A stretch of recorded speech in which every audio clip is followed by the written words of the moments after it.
Bismillahirrahmanirrahim. Start with the great name of Allah, who is Rahman and Rahim. Assalamu alaikum to everyone. Hello, my dear students. I hope you are fit and fine and healthy and keep yourself. Stay home and save Pakistan. This is E Square School System Gotki. I am Ejaz Ahmad Mahar from E Square School System Gotki. Today I teach you about sound, lecture number 4 for class 4. Good morning, children. Today we'll talk about the sound. How do you get up in the morning? It's by the sound of alarm clock, or by a mother's wake-up call, or maybe by the chirping of birds.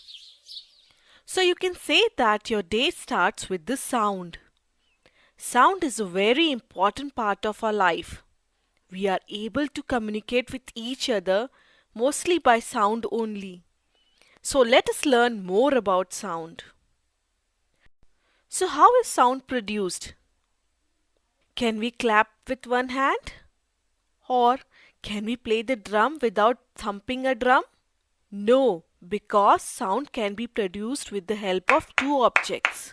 Touch the school bell when it is not in use. You don't feel anything. Again, touch it when it is producing sound. Can you feel it vibrating? Yes. We can also see it vibrating at times. If a metallic plate falls down, we not only hear sound but can also see it vibrating. The sound stops once the vibration stops. All these activities tell us that sound is produced by vibrating bodies. I'm sure now you must be thinking, so what vibrates when we speak? How is the sound produced then?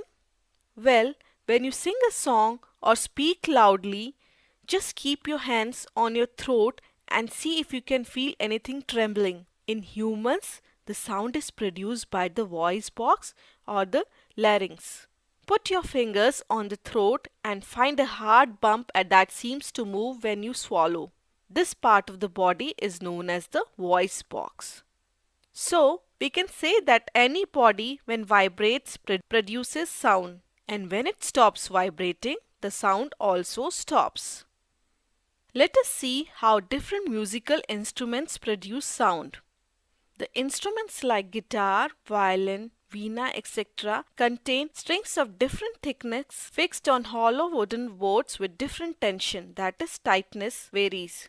When the string is plucked, it vibrates and the sound is produced.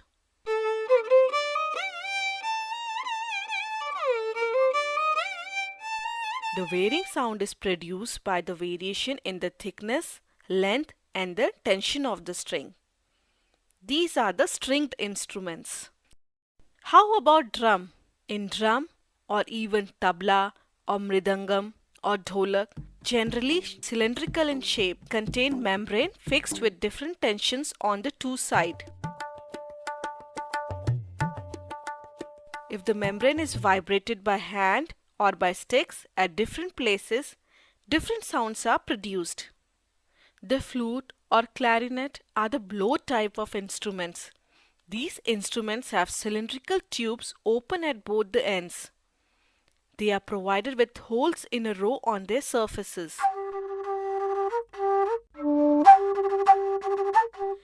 By blowing air through them while changing the length of the air column, different sounds are produced. Now we know about sound. But what is music and what is noise? Generally, we say that musical instruments produce music. But if musical sound becomes too loud, would it remain melodious? Let us see.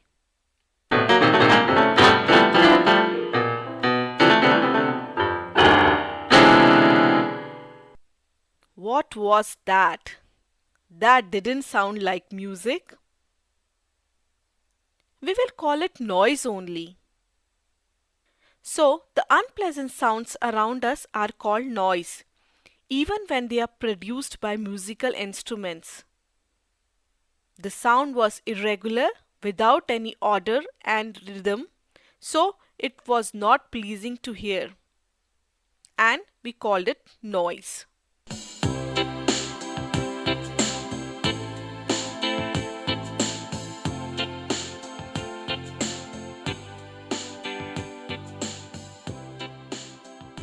Although music can be hard to define, it is often described as a pleasing or meaningful arrangement of sounds. That is, when sound produced are regular and systematic, following particular rhythm, they are pleasant to hear, and we call it music. If, however, a music sound becomes too loud,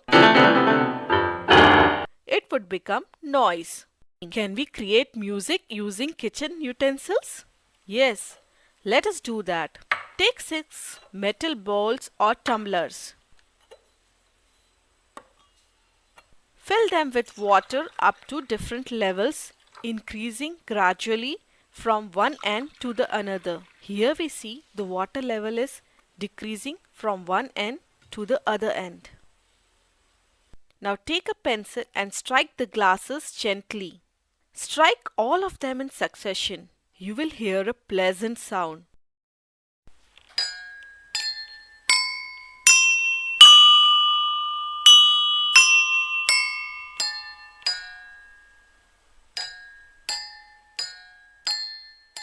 This is music, and this instrument is your Jal Tarang. In the story, you heard Krishna's voice replying back from across the valley. Hello, friend! Hello, friend! How does it happen? When you make a sound, sound waves travel through the air. You first hear that sound when the sound waves reach your ears. However, if those sound waves hit an obstacle like a building or the walls of a cave, they bounce back into the air because those objects do not absorb the sound. Instead, they reflect or bounce the sound back, and you hear it a second time. That second sound is called an echo. As we understood from the Krishna's case, don't you agree that our life is an echo too? If we do good to others, good will surely happen to us. But we can't expect good from others when we always behave and act badly with others. Right, kids? So give the world the best you have, and the best will come back to you. Always remember that. The voice was heard back not just once but many times in the story. I love you, Krishna. I love you, Krishna. Why was it so? You know, if only one obstacle reflects the sound, you will hear only one echo, a simple echo. But if many surfaces reflect the echo, bouncing it from surface to other, like a valley or canyon surrounded by mountains, you hear the echo over and over, but it grows fainter at each repetition. This repeated echo is called a compound echo or reverberation.